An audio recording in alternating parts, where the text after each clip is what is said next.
and welcome to Media Focus. My name is Michael Collins. Today I'm going to be introducing the music video topic of the EDUQAS A-level Media Studies specification. Music videos, if they do come up in the final exam, will come up under Component 1, Section A. So Component 1, Section A is the unseen part of the exam paper. So you'll be asked to compare one of the music videos that you study with something else. No idea what it may be. It might be another music video. It might be an advert. It's probably going to be audio-visual. We just don't know. That's why it's unseen. So the idea behind this is that you are as prepared as possible for anything which might come up. So just a quick point of clarification. When I teach A-level media studies, I set the music video for the coursework for Component 3. So my students make a music video and a magazine. So this is different. This is learning about music videos. So what we're going to do is we are going to think about media language and we are going to think about representation. One of the cool things about music videos is that we only need to think about media language and representation. We don't really need to think about audience or industry. That's kind of not true, though. We do need to think about audience because we need to think about who is actually going to watch these music videos and how are they targeted. And we also do need to think about the music industry. But basically, the big focus here is on how people are represented and what these music videos actually mean. So this is the big focus. So first of all, what is a music video? I'll take slightly longer than 10 seconds here. Well, no, I won't. A music video is an advert for a song. That's it. That is the only thing really that, a music video exists for. A music video is an advert for a song. Now, with a lot of the media we look at, for example, TV and film, we've been studying the product. So when we studied I, Daniel Blake, well, that's also the product. That is what people pay to go and see. When we study Humans, the Channel 4 TV show, that is what people pay to see, although indirectly through advertising money, or maybe directly through DVD sales. With music videos, however, it is an advert for another product. It is an advert for the song. It is an advert for the album. So this is what we are studying here. We are looking at adverts. And music videos, although they may be very artistic, they may be very eccentric, they may be different from other forms of media, in actuality, they purely function as an advert for a song. And if we think back to Curran and Seaton's theory, the idea that every media product purely exists for power and profit, well, this is an excellent example of that. So no matter how artistic the music videos we end up looking at are, they purely exist to make a profit. And I think that's definitely something that you should be putting out in the exam. So the two music videos that we are going to be studying are Riptide by Vance Joy and Formation by Beyonce. So just a teeny bit of information, and we will be going through them in more detail later on. Vance Joy is an Australian singer-songwriter, and the video to Riptide is absolutely bonkers. It completely goes off on one. It is completely unconventional for the indie pop genre, and it contains many violent and often very disturbing images. And Formation by Beyonce, she is a performer who is well known in the R&B genre, and again this video is very unconventional in a lot of ways, although it does have things like dance routines and things like costume changes. It also has many deep political, allegorical messages as well, which are demonstrated through the mise en scène. So these are the two videos that we're going to be looking at. They are conventional in some ways and unconventional in others. They're two excellent examples of music videos. And if you do get asked to talk about them in the exam, you're going to have lots and lots to talk about. So these are the kind of things that we're going to be talking about just very, very quickly. So things like modes, language, polysemy. So the idea that these videos will have multiple meanings, their conventions, exactly what makes them music videos. Intertextuality is absolutely essential for both of these music videos. The idea that they draw on meaning by making reference to other media products. For both of them, we need to think about their audience response. They are both targeting very specific audiences, and they are also both presenting very specific ideological perspectives from the producer as well. And we need to consider what these ideological perspectives are and why it is that the producer is presenting them. We need to think, just thinking about representation here, we need to think about how representations are constructed, the processes which go into constructing them, the stereotypes which are being presented in both of them. So Riptide presents some very stereotypical representations of women, and Formation presents some very stereotypical representations of black people. And we need to consider exactly why that is, because both of them, in my opinion anyway, are presenting very specific ideological messages and are challenging the representations of these two groups. We need to think about the social and cultural context, so why it is these two videos have been created, and again, audience response and ideology. So the theorists we're going to be looking at are Roland Barthes and Claude Levi-Strauss. So classics for media language, really, really nice and straightforward. And for representation, we are going to be thinking about Stuart Hall, in particular his ideas on stereotypes this time round. David Gauntlet and identities, so thinking about how audiences can use these videos to present their identities. Lisbeth Van Zunen and feminist theory. So both of these videos make explicit representations of women, but they do it in completely different ways and for completely different reasons. And we need to consider Van Zunen's idea that women are represented and constructed in a completely different way from men. We also need to look at bell hooks and specifically in Formation, the representation of black women. And finally, Paul Gilroy, who we never look at enough. We always tend to leave them till last, and that's a crime. But we need to look at Paul Gilroy, especially for Formation, and this idea of post-colonial identity and the representation of black people in America post-slavery.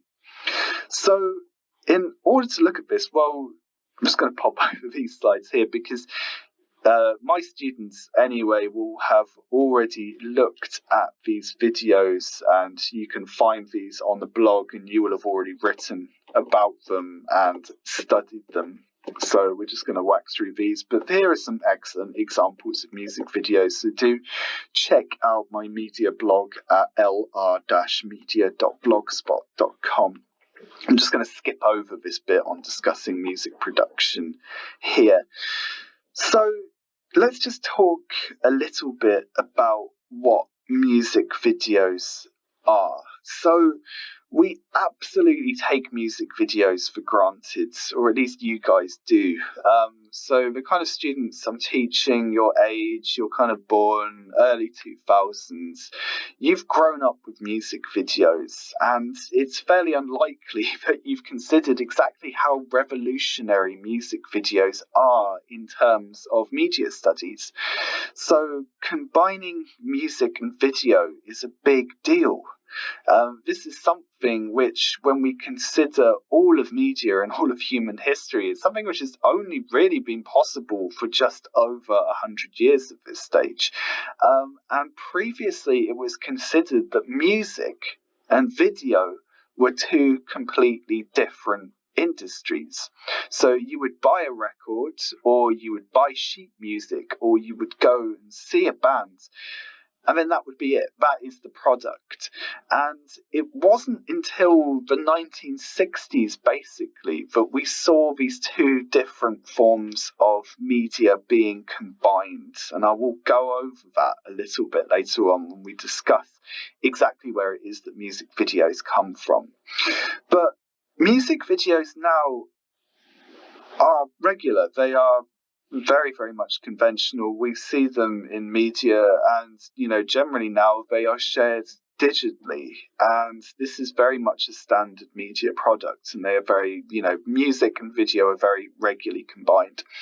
So this process, this combination of two separate forms of media, is called convergence. So this is an absolutely essential term in media studies, convergence.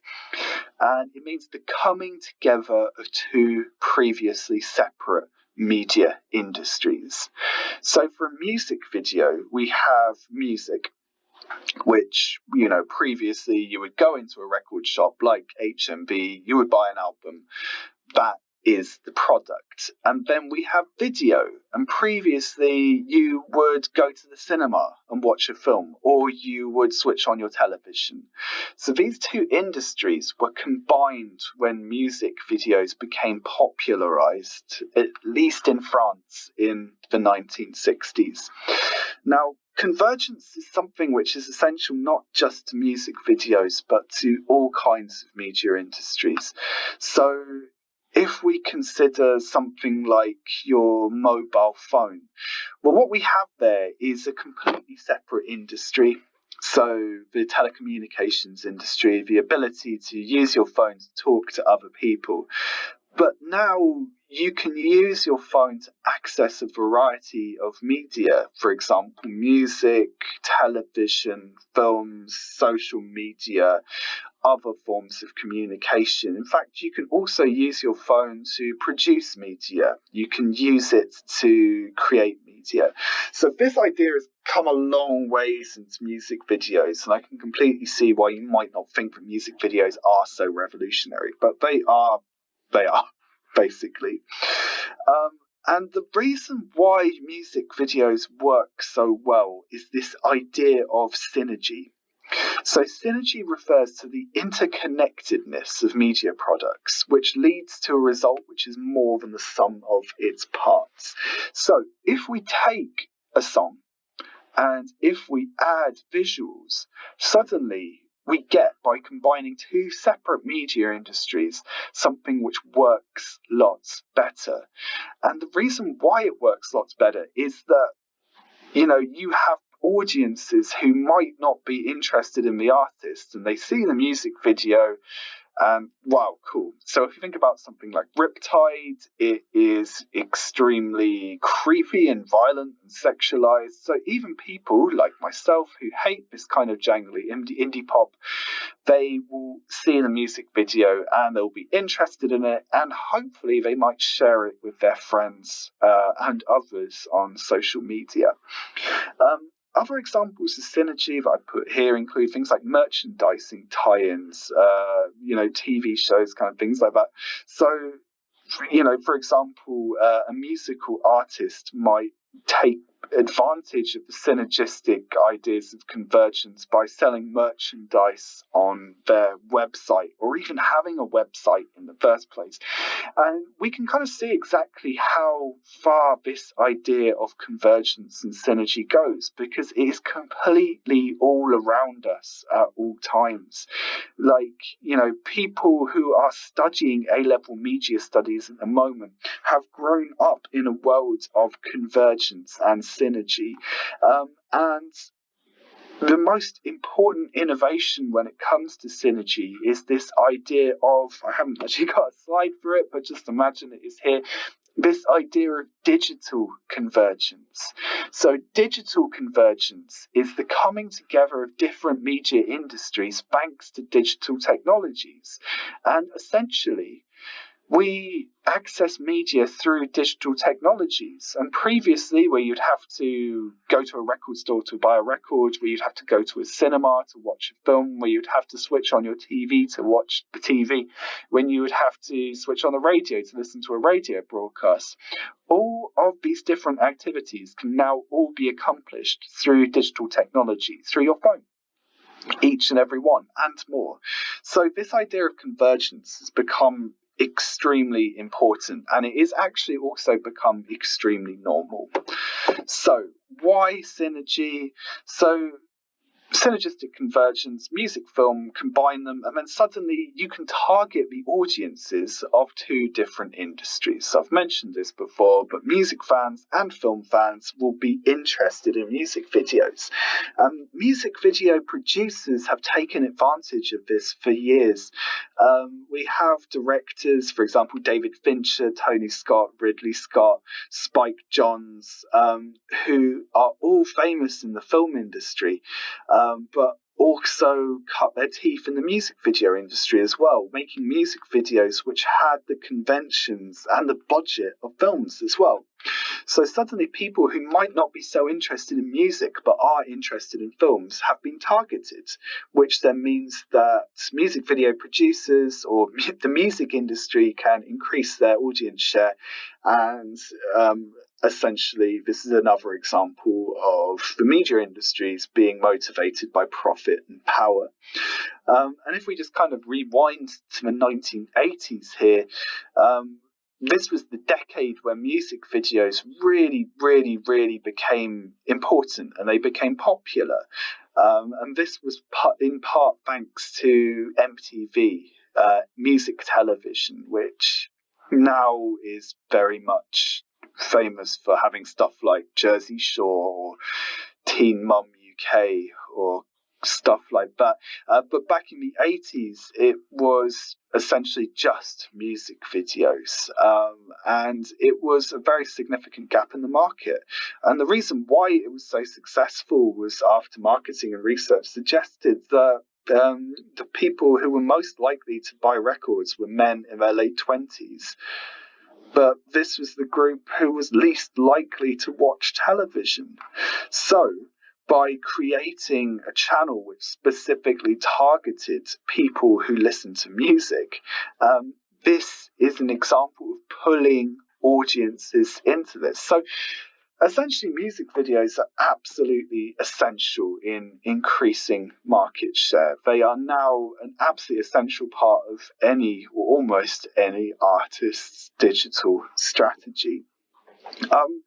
What is the actual difference between a music video and a film? Now, these two different things might seem very similar because both of them are a combination of sound and video.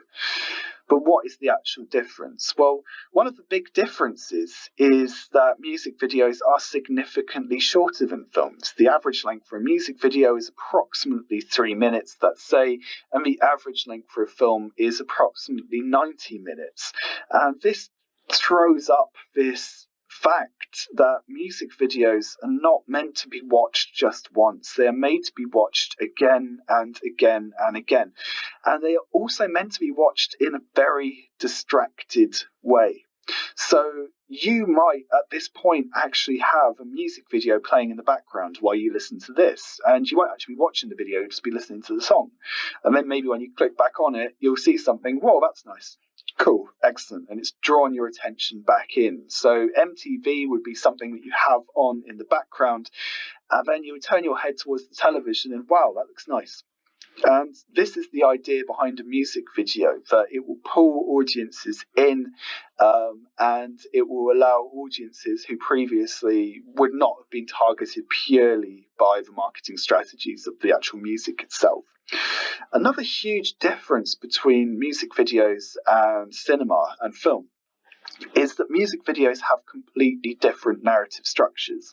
Now, films tend to favour what we call a Todorovian 3-act narrative structure, so an establishment of an equilibrium, the disruption of an equilibrium and the re-establishment of an equilibrium. So a beginning and a middle and an end. And music videos very often don't have this. They will ramble on, they will do this and that, and they will have completely bonkers narrative structures. So that is another thing which is completely different. Although some music videos do have a very conventional cinematic structure. Another difference between music videos and films is in music videos there is much more of an emphasis on a personality or a celebrity. Now, films obviously do have stars, but we tend to watch films for the story, for the narrative, for this combination of different elements. For music videos, we often watch them to see the performer in a variety of different costumes. And another point which makes music videos very different to films is that generally music videos will adopt a direct mode of address to the audience. So the performer will look directly at the audience. So if we watch the video to Applause by Lady Gaga, she's looking at me, she's looking directly at me. Now, some films do this, but this is technically breaking rules. So if a character in a film, for example in Deadpool, looks directly at the audience, this is an example of something we call breaking the fourth wall. And this is something that we will address on a video in the very near future on postmodernism. But music videos do this all the time. They break loads and loads of rules. Editing in music videos and films tends to be completely different. So music videos tend to have fast-paced editing. They tend to have lots of different locations and very little continuity there.